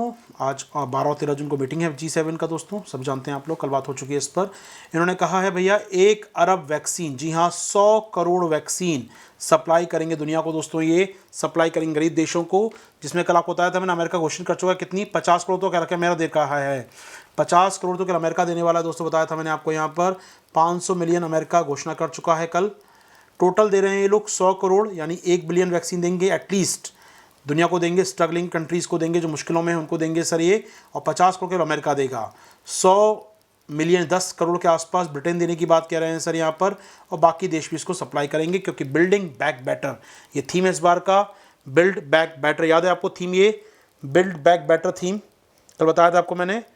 अच्छा, मुझे आप में से कौन बताएगा राइट नाउ कि बिल्ड बैक बेटर जो थीम है किसी और ऑर्गेनाइजेशन का भी, किसी और मिशन का भी है, किस मिशन का, किस उद्देश्य का थीम है दोस्तों, को बताएगा मुझे। बिल्ड बैक बेटर थीम किसका है दोस्तों, ये एनीवन नोज किसका थीम है ये? G7 का थीम अलग बात है, यूनेस्को का थीम बता रहे हैं कोई, CDRI का थीम बता रहे हैं, सेंदई फ्रेमवर्क, जी अमित शर्मा जी बिल्कुल सही, सेंदई फ्रेमवर्क। जी हाँ दोस्तों, डिज़ास्टर मैनेजमेंट के जो 7 प्रायोरिटी हैं दुनिया में, अमित ने बताया मुझे यहाँ पर सेंदई फ्रेमवर्क, शेखर बता रहे हैं यहाँ पर अब सेंदई फ्रेमवर्क दोस्तों। जी हाँ, सेंदई फ्रेमवर्क का थीम है बिल्ड बैक बेटर, दुनिया में अब जो बनाएंगे पहले से बेहतर बनाएंगे। जी हाँ, सेंदई फ्रेमवर्क का थीम है, याद रखिएगा। सेंदई क्या है सर? योकोहामा, नाम सुने आपने सारे, ये नहीं सुनोगे पक्की बात है, जानता हूँ जितना पढ़ा है वो सुना होगा, जो पढ़ चुके हैं डिज़ास्टर मैनेजमेंट को वो जानते होंगे, ऐसा कोई बड़ी बात नहीं कर रहा हूँ। योकोहामा का नाम सुना होगा, Yokohama framework plan, framework action, उसके बाद ह्यूगो फ्रेमवर्क एक्शन, और आजकल सेंदई फ्रेमवर्क ऑफ एक्शन। 94 से 2005, 2005 से 15, और आजकल 15 से 30। जी हाँ, सेंदई फ्रेमवर्क एक्शन चल रहा है दोस्तों, Yokohama Hugo HYOGO Hugo framework of action, और अब सेंदई फ्रेमवर्क एक्शन। जी हाँ, डिज़ास्टर मैनेजमेंट पर पिछले 30, 10 और 21, 31 साल, 31 ईयर, पिछले 31 ईयर में जो कुछ हुआ है पिछले 31 सालों में दोस्तों, डिज़ास्टर मैनेजमेंट को देखेंगे तो 3 फ्रेमवर्क आपको समझ में आएंगे। Yokohama framework of action, Hugo framework of action, 10 साल का ये, 10 साल का ये, और 15 साल का ये है सेंदई। ऑलमोस्ट आप समझ सकते हैं दोस्तों, ये ऑलमोस्ट पिछले कुछ सालों में जो अचीवमेंट हुए हैं उसमें ये जो सेंदई फ्रेमवर्क ऑफ एक्शन है, इस पर यूपीएससी ने क्वेश्चन पूछा था दोस्तों मेंस 2020 में कि नया क्या है भारत की डिज़ास्टर मैनेजमेंट अप्रोच में, नया क्या है? वो नया कुछ नहीं है, वो यही अप्रोच है, सेंदई फ्रेमवर्क को हमने लागू कर लिया है। ठीक है दोस्तों, तो बिल्ड बैक बेटर का जो थीम है, ठीक है, ये थीम याद रखिएगा, SFA का थीम है दोस्तों। इसको G7 अपना रहा है कोविड-19 के लिए। कोविड-19 भी क्या एक प्रकार का आपदा ही तो है। जी हाँ, तो कोविड-19 की आपदा के बाद हम जो बनाएं बेहतर बनाएं, पहले से बेहतर बनाएं। ठीक है दोस्तों, तो ऐसे भी लिंक कर सकते हैं, बिल्ड बैक बेटर का आपदा का है तो आपदा जोड़ना है आपको आपदा प्रबंधन से, और सेंदई से लिंक कर लेंगे, अच्छा रहेगा, याद रहेगा दोस्तों। कॉर्नवेल में मीटिंग स्टार्ट हो चुकी है। कार्बिस वे वो जगह है दोस्तों, कार्बिस वे जो कल दिखाया था मैप मैंने आपको ब्रिटेन का, तो कॉर्नवेल शहर, कॉर्नवेल का इलाका, और कार्बिस वे वो जहाँ पर रिजॉर्ट है, वो जहाँ मीटिंग हो रही है। और आपको फोटो दिखाई थी स्टार्टिंग में, खड़े तो वो कार्बिस बे पे ही खड़े थे वो सबके सब 7 लोग। ठीक है सर, याद रहेगा सर, आप इतना याद कर सकते हैं बेटा, बहुत पढ़ाते पढ़ाते सालों बीत गए ना। ठीक है ना, शोले का डायलॉग याद होगा तुमको? नहीं हुआ आज तक, बताओ मुझे कितनी बार देख ली शोले, याद हो गया डायलॉग? वही बात यहाँ पर होती है, इतनी बार पढ़ा चुके हैं कि याद हो जाता है। ठीक है ना, बच्चे को मालूम है कितने आदमी थे, है ना, वही बात है, क्योंकि आप 4-5 बार देखते हैं आपको याद हो जाती है वो चीज़, विजुलाइज करते हैं, देखते हैं, समझते हैं। हम तो यार महीने में उसको करंट अफेयर्स में आया, फिर अगले महीने आ गया, फिर कुछ नया महीने में आ गया, फिर डिजास्टर मैनेजमेंट के 4-5 बैच पढ़ाए, 15 साल से पढ़ाते रहो, 12 साल पढ़ाते हो गए, तो चीज़ याद वो मतलब जैसे तो नाम, मेरा नाम आशीर्वाद, ऐसे ही अच्छा ह्यूगो फ्रेमवर्क से भी याद हो जाती हैं चीज़, ठीक है। चलो आगे बढ़ते हैं सर, आगे बढ़ेंगे हम लोग यहाँ से। कितने आदमी थे, 2 थे क्या? अच्छा चलो, अच्छा बता दिया यार। आगे बढ़ें सर, चलिए। अब इसलिए बोलता हूँ, आप अभी तो मेरी नॉलेज का 5% ही पहुँच पाया, अब तो मैं गारंटी से बोल रहा हूँ 5% तक, केवल 5% पहुँचा है। प्रयास करता हूँ कि और अच्छी मेहनत करें और हम लोग ज़्यादा चीज़ों को पढ़ाऊँ मैं आपको यहाँ पर। थोड़ा सुनने का पेशेंस रखा करो यार, बड़ा मज़ा आएगा। वो आपके अंदर ख़त्म हो गया, मेरे अंदर बहुत ज़्यादा ख़त्म हो गया पढ़ाने का ना। तो प्लीज़ पढ़ना चाहो यार, पढ़ने की मेहनत करा करो थोड़ी सी, ठीक है। चलो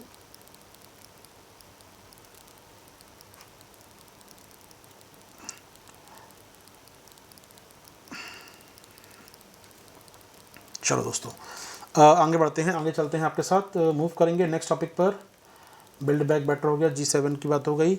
अच्छा, अमेरिका ने एक काम और किया है सर, अमेरिका ने एक बदलाव कर दिया। ट्रंप समय के जो इमिग्रेशन नियम थे जिससे भारतीय वीज़ा धारकों को मुश्किल होती थी अमेरिका में, उन नियमों को पलट दिया। जी हाँ, बैक टू बैक दूसरे हफ्ते में ये सेकंड नियम पलटा है। आइए बात कर लेते हैं। अमेरिका का डिपार्टमेंट जो है sir, US citizenship immigration services, जो अमेरिका का देखरेख करता है वीज़ा मामलों की, उसने 2018 के ट्रंप के आदेश को पलट दिया है। पहले क्या था, ट्रंप के पहले क्या था, मान लीजिए मैंने वीज़ा अप्लाई किया, मैं जब गया था US 2005 में, मैंने अप्लाई किया वीज़ा के लिए वहाँ पर। तो मान लीजिए उसमें था कोई डिजीज़ तो नहीं है आपको, कोई आपको ऐसा तो नहीं है कोई चोट लगी हो बचपन में, या कोई अभी भी कैरी करते हो, तो उसका एक NOC चाहिए, सर्टिफिकेट चाहिए होता है वीज़ा हासिल करने के लिए, उसमें चाहिए होता, तब तो नहीं चाहिए होता। और वीज़ा मैंने लगाया नहीं था सर्टिफिकेट मैंने, तो मुझे नोटिस आ गया अमेरिका के कॉन्सुलेट से, नहीं आपको बताना पड़ेगा, उसके बिना आपका वीज़ा अप्रूवल नहीं होगा। उन्होंने मुझे रीज़न दिया, आशीर्वाद जी आपको ये अपना फॉर्म भर करना पड़ेगा, ये NOC नहीं लगाएंगे तो आपको वीज़ा नहीं मिलेगा। मैंने लगा दिया NOC और वीज़ा मिल गया मुझे जाने का।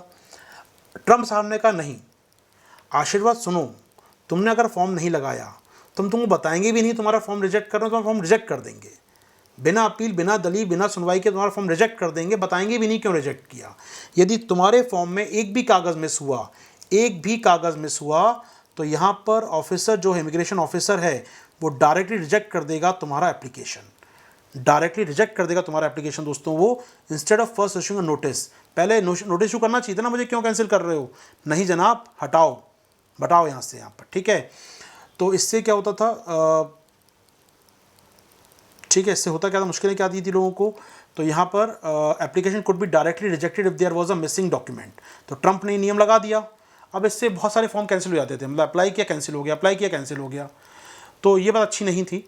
अब इसको हटा दिया है, थोड़ा आसान हो गया है, जिससे अब क्या होगा सर, हमारी IT कंपनियों थोड़ा राहत होगा। एक आध फॉर्म मिस होगा तो बता देंगे डिपार्टमेंट वाले, भी आपका डॉक्यूमेंट मिस है, तो आप उसको सबमिट कर सकते हो आराम से, ठीक है दोस्तों। ओके अभिनंदन जी, गुड नाइट, बिल्कुल गुड नाइट है आपको, थैंक यू वेरी मच, आप आए, बैठे क्लास में, धन्यवाद, जाइए यहाँ से और कल मत आइएगा। आगे बढ़ते हैं दोस्तों आपके साथ, आगे चले मेरे साथ बिल्कुल आप लोग, आगे बढ़ें सर, सुन लेंगे बाकी लोग के, बाकी उनको जाना है, जो जिसको जाना है जाओ यार, अभी जाओ, टाटा बाय बाय तुरंत करो, मूड में हूँ मैं, सबको बाय बाय कर दूंगा यार। बताओ, एक बटन मेरे सामने यहाँ पर लाल बटन, मालूम है ट्रंप बोलता था मेरी डेस्क पर लाल बटन है, दबाऊंगा ना तो मुश्किल हो जाएगी, ऐसी मेरी स्क्रीन पर लाल बटन है यहाँ पर, ये में रेड बटन है वो, उसमें लिखा है एंड क्लास का ऑप्शन, उस पर लिखा है एंड क्लास, दबाऊंगा ख़त्म हो जाएगा मामला यहाँ पर सारा भी, ठीक है ना।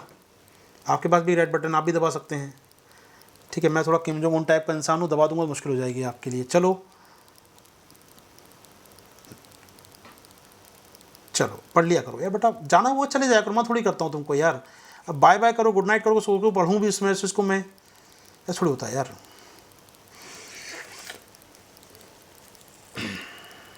ठीक है, सुन लो, यहाँ सामने लगा है नाइट बटन, एक सामने स्क्रीन पर, ठीक बिल्कुल लैपटॉप के ठीक ऊपर यहाँ पर कोने में, दबाऊंगा बंद हो जाएगी क्लास अभी सब कुछ, ठीक है। Listen carefully.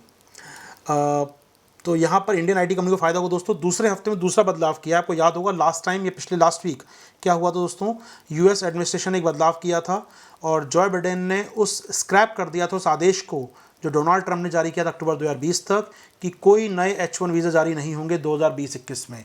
तो उस आदेश को निरस्त कर दिया था उन्होंने यहाँ पर। हालांकि ये आदेश कभी लागू ही नहीं हो पाया था, कि कोर्ट ने स्टे कर दिया था उस पर, फेडरल कोर्ट ने स्टे कर दिया था उस पर, लेकिन पॉइंट बात उन्होंने बाइडेन ने इसको हटाई दी इस आदेश को।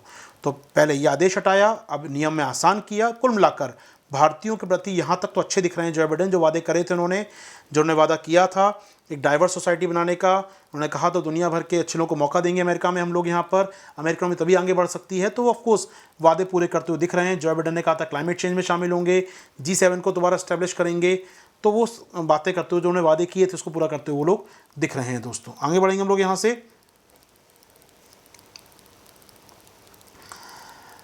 H1 वीज़ा बेटा क्या होता है? H1 वीज़ा क्या होता है? अमेरिका में प्रोफेशनल वीज़ा, यदि कोई कंपनी बाहर के व्यक्ति को हायर करना चाहती है, यदि कोई अमेरिकन कंपनी, अमेरिका में कोई काम करने वाली कंपनी, भले वो इंडियन कंपनी उसके अमेरिका में काम कर रही है वो अलग बात है, अमेरिका में उसका ऑफिस है, और वो किसी बाहरी व्यक्ति को, किसी प्रोफेशनल, किसी पेशेवर व्यक्ति को, यानी वो साइंस टेक डिग्री है, टेक्नोलॉजी की है, इंजीनियरिंग है, मैथ्स है, या कोई और प्रोफेशनल व्यक्ति है, उसे हायर करती है, तो उसे जारी करते हैं H1B वीज़ा, जिसके तहत उसे कुछ साल तक अमेरिका में रहने का अधिकार मिल जाता है। ठीक है, तो अमेरिका में रह सकता है आराम से वो H1 वीज़ा पर, और अमेरिका में काम कर सकता है। ठीक है सर।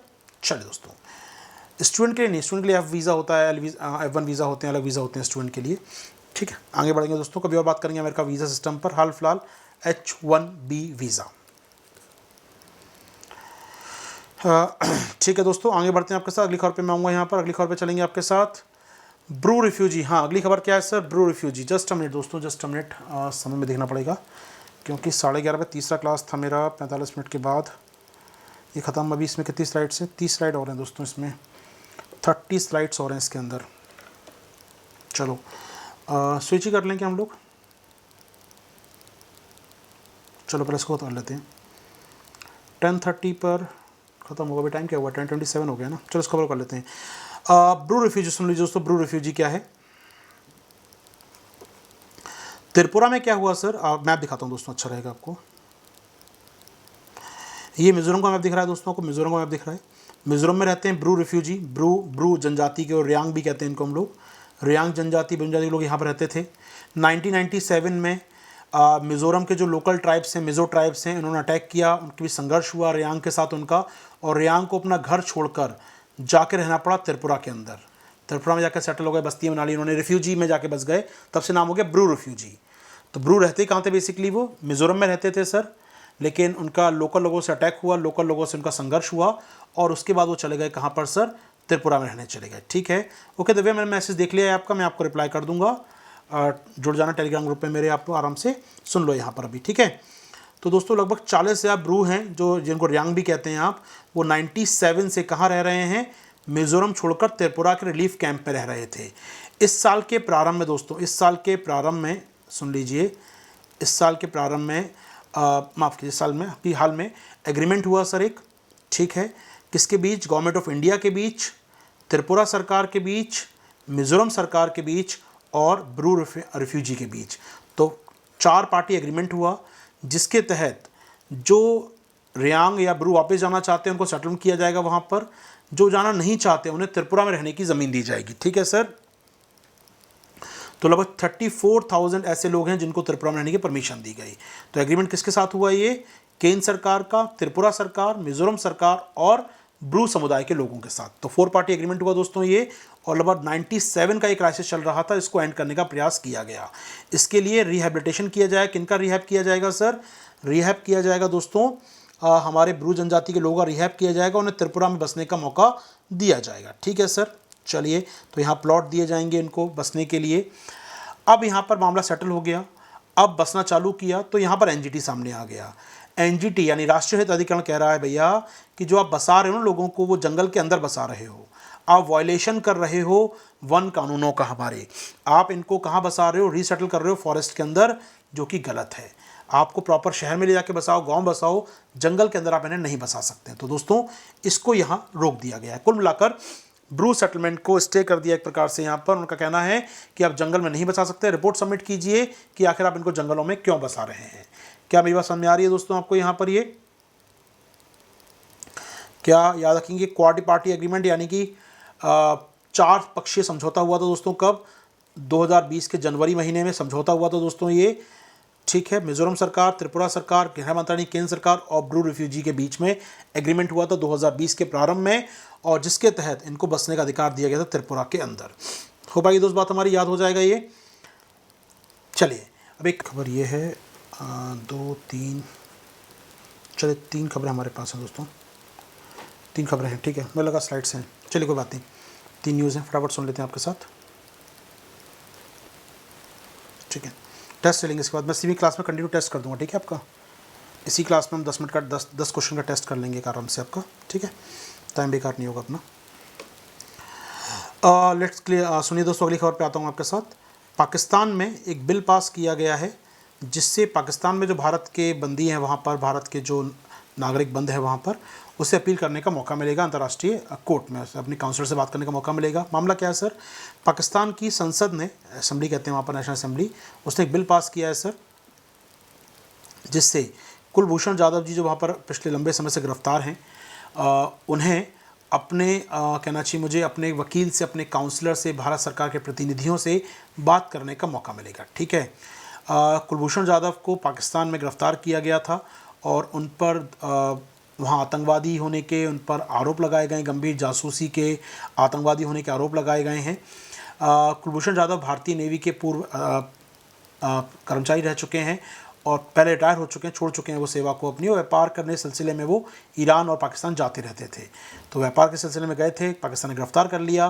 भारत का मानना है कि नेवी से कोई संबंध नहीं है उनका, अब वो पूर्व नेवी कर्मचारी थे, उन्होंने इस्तीफा कर आज व्यापार करते थे, व्यापारी के तौर पर गए थे पाकिस्तान में वो, लेकिन पाकिस्तान कह रहा है कि वो जासूस थे, ठीक। गिरफ्तार किया, उनको मौत की सज़ा दे दी पाकिस्तान ने, ठीक है, आपने सज़ा दी उनको, कोई बात नहीं, लेकिन हमारे यहाँ पर विरोध होगा इस बात का, आपने कानून की प्रक्रियाओं का पालन नहीं किया। जी हाँ, कानून की प्रक्रियाओं का पालन नहीं किया, इसलिए मुश्किल होगी यहाँ पर, और भारत ने इसका विरोध किया और केस लड़ने भारत कहाँ चला गया, आईसीजे में। आईसीजे क्या है दोस्तों, ICJ international court of justice, अंतर्राष्ट्रीय अपराध न्यायालय, वहाँ भारत ने फाइल किया case international court of justice में, और कहा कि पाकिस्तान में जो हमारे नागरिक हैं जाधव, इन्हें हमारे काउंसलर से मिलने का मौका नहीं दिया जा रहा, हमारे जो वहाँ पर दूतावास के लोग हैं, हमारे जो काउंसलेट के लोग हैं, उन्हें इनसे मिलने का मौका नहीं दिया जा रहा, जिससे हम उनको विधिक सहायता, लीगल असिस्टेंस प्रोवाइड नहीं कर पा रहे हैं।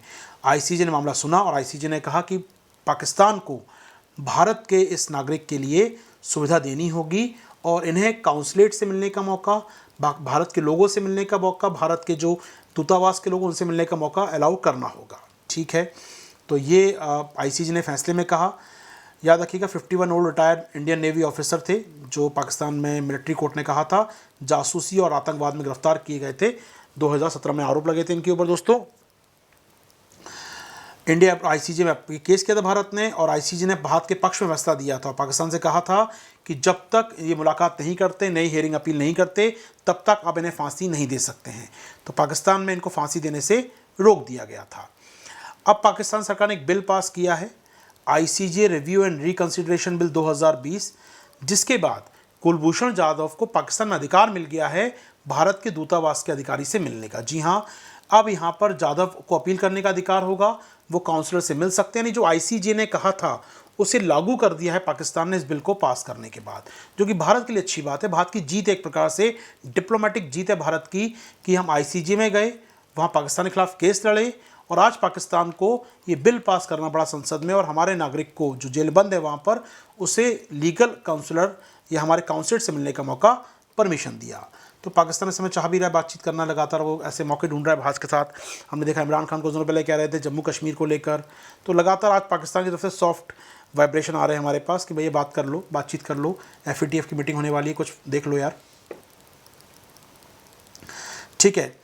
अब समझिएगा दोस्तों, अगर पाकिस्तान नहीं मानता तो क्या होता, सुन लीजिए। इस बिल को पास करने के बाद वहाँ के जो कानून मंत्री हैं फरगोन नसीम साहब, वो कह रहे थे अगर ये बिल पास नहीं होता तो भारत कहाँ जाता, UN सिक्योरिटी काउंसिल में, क्योंकि आईसीजे का फैसला था, UN की कोर्ट का फैसला था, भारत UN सिक्योरिटी काउंसिल में जाता और पाकिस्तान के खिलाफ कोर्ट की अवमानना का केस चल सकता था। तो हमें बिल पास करना पड़ा, वरना आईसीजे हमको मना कर चुका है और हम नहीं मानते तो भारत कहाँ जाता, सिक्योरिटी काउंसिल में जाता, और पाकिस्तान पर कंटेम्प्ट ऑफ आईसीजे की अवमानना का मामला चलता। तो बेहतर है भैया, ठीक है, आईसीजे का मान लेते हैं हम लोग यहाँ पर, ठीक है दोस्तों। तो यहाँ पर अब जाधव को मिलने का मौका मिलेगा भारतीय अधिकारियों से, लीगल काउंसिल से मिलने का मौका मिलेगा, और शायद एक केस में नया मोड़ इससे आ सकता है। क्या हो पाएगी बात हमारी यहाँ पर दोस्तों? खबर समझ में आई आपको दोस्तों पाकिस्तान की? ये क्या ये खबर समझ में आई है आप लोगों को?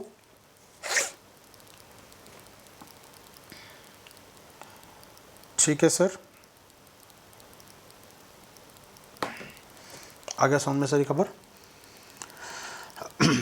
ओके दोस्तों, अगली खबर क्या है हमारे पास, एनएसजी और राष्ट्रीय रक्षा यूनिवर्सिटी के बीच एक समझौते पर हस्ताक्षर हुए हैं। आराम सुनिएगा दोस्तों, एनएसजी और राष्ट्रीय रक्षा यूनिवर्सिटी के बीच एक समझौते पर हस्ताक्षर हुए हैं।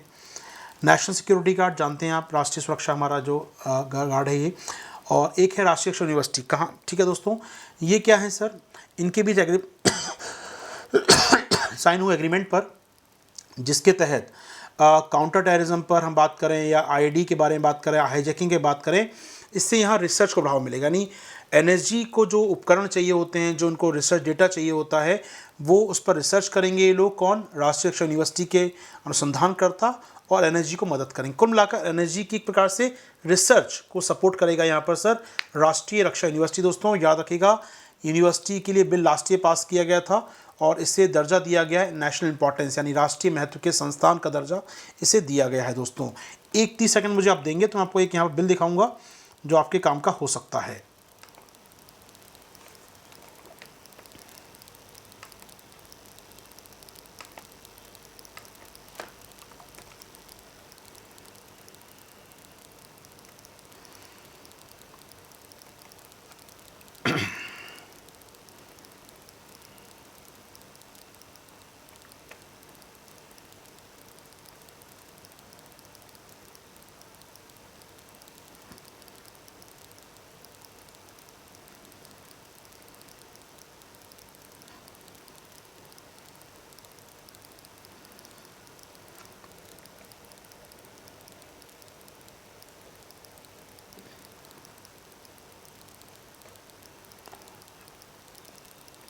ओके दोस्तों, मैं आपको एक फ़ाइल अपलोड कर रहा हूँ यहाँ पर।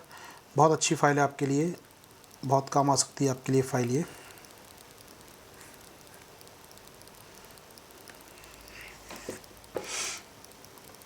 इसमें वो सारे बिल हैं जो हमने देखे थे पहले, हालांकि कुछ कम बिल है लेकिन इसमें आपके काम के बिल हैं बहुत सारे। चाहे वो डीपीएसपी बिल के बारे में चर्चा हो, उसका जो प्रावधान है उन पर चर्चा की गई है। पूरा बिल क्या है वो लिखा हुआ है यहाँ पर आपके लिए हिंदी इंग्लिश दोनों भाषाओं में।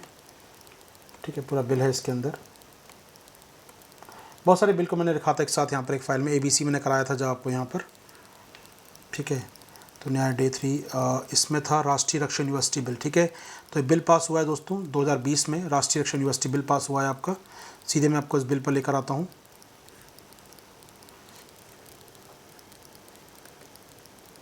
कृषि के तीनों बिल इसमें रखे हुए हैं इस फाइल के अंदर आपकी।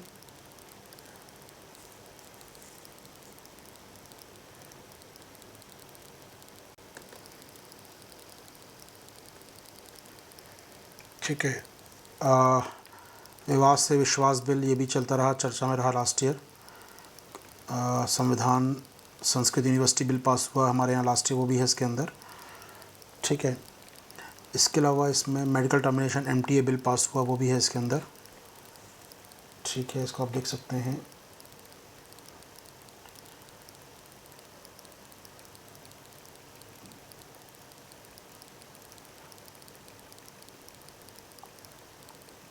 कोल माइंस बिल, ओके, ये रहा फॉरेंसिक साइंस यूनिवर्सिटी और रक्षा यूनिवर्सिटी बिल। सुन लीजिए फटाफट, रहा रक्षा यूनिवर्सिटी सुन लीजिए दोस्तों, काम आएगा आपके लिए।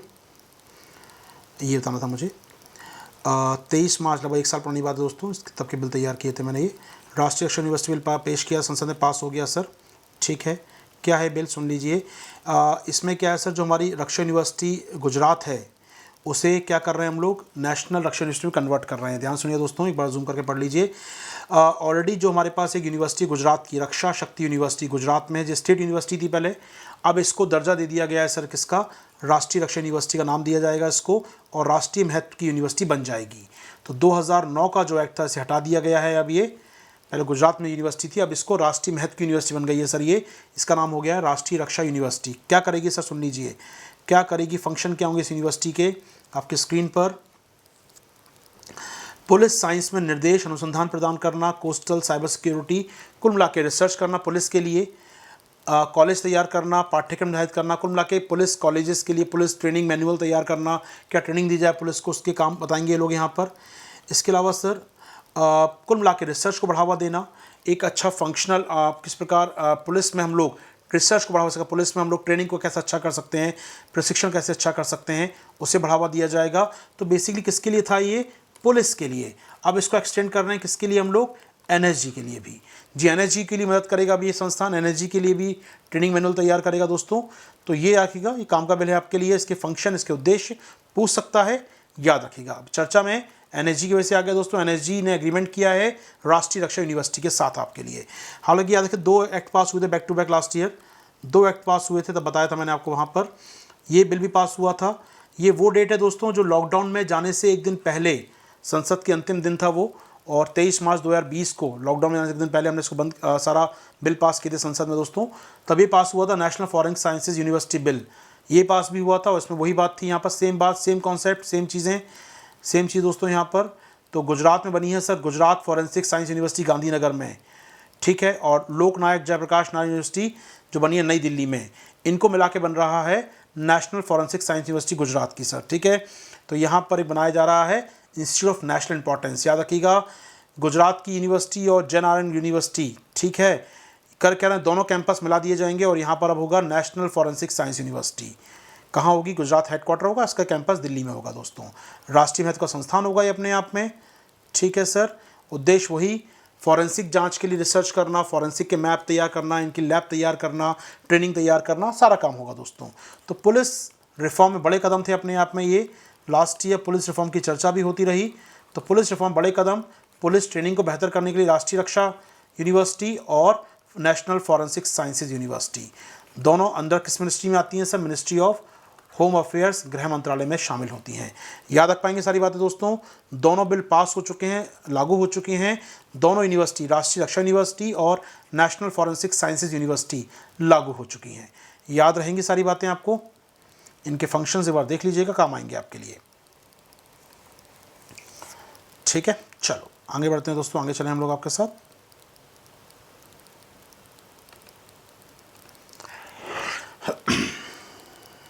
चलिए, यहाँ पर दोस्तों एक खबर हमारे पास है। सेंटर क्या कर रहा है? ऐसे बच्चे जिनको कोविड-19 के कारण शिक्षा पर उनकी बाधा आई है, मुश्किलें आई हैं इनके लिए, उनकी कोविड-19 रिलेटेड डिस्ट्रप्शन हुआ एजुकेशन में उनकी, और ड्रॉप आउट हो गए हैं बच्चे, छोड़ दिया है स्कूल, उनके लिए map out of the school children, जी हाँ, एक प्लान तैयार कर रही है कैसे इन बच्चों तक शिक्षा पहुंचाई जाए।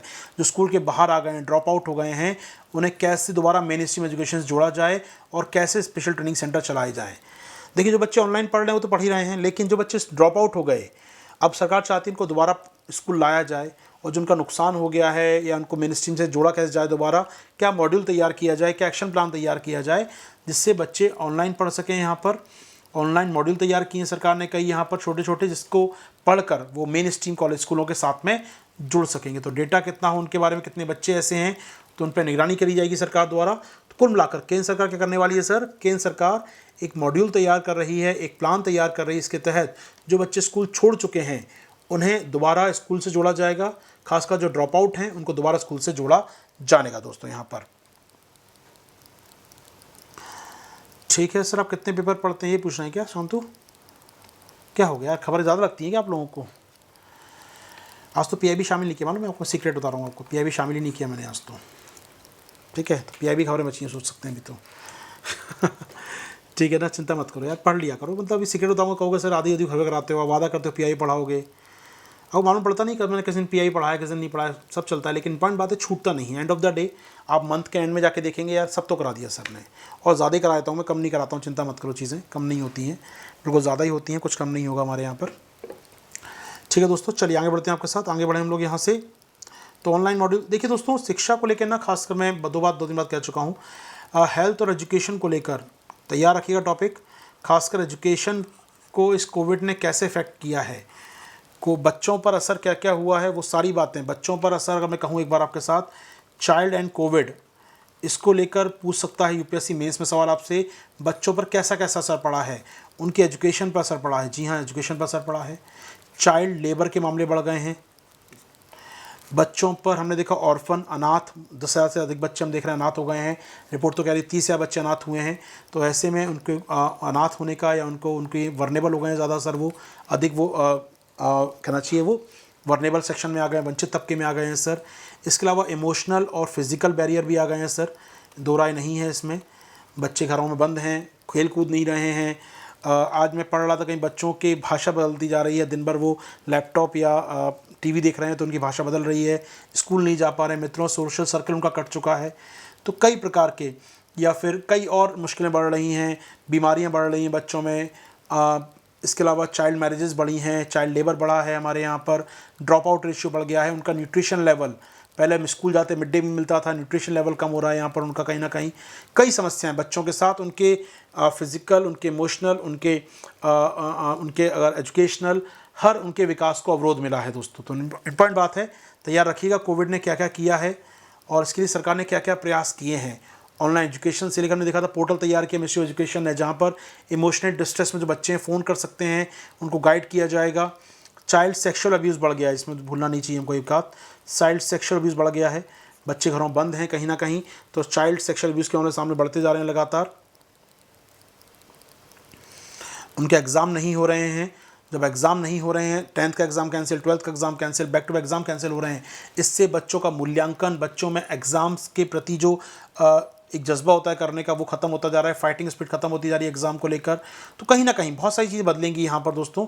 हाँ जी, प्रियंका कह रही है मनोदर्पण पोर्टल, जी हाँ दोस्त, प्रियंका सही कहा आपने, मनोदर्पण पोर्टल सरकार ने लॉन्च किया था, जिसके ज़रिए बच्चे काउंसलिंग कर सकते हैं, साइकोलॉजिकल काउंसलिंग हो सकती है उनकी। यहाँ पर इनलीगल एडप्रेशन की बात चल रही है, अवैध रूप से गोद लेने की बात, बहुत कुछ है दोस्तों, बहुत कुछ है।